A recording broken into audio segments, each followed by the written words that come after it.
How to enable back button on Android phone. Hi everyone, I'm here to assist you today. Without any delay, let's jump right in. First, open Settings on your Android device. Click on Buttons and Gesture in your settings. After that, in here, click on Navigation Bar and Gestures.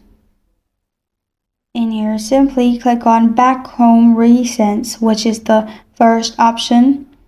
It will open buttons on your device. You can also click on Navigation Bar Customizations at the bottom and then customize however you want. You can also turn on Swap button and turn on Swap the order of recents and back buttons. And this is how to enable back button on Android phone. Thank you for joining me today. If this video helps you out, please leave a like and subscribe for more. Got a question or want to suggest a topic? Comment below. Thank you for watching.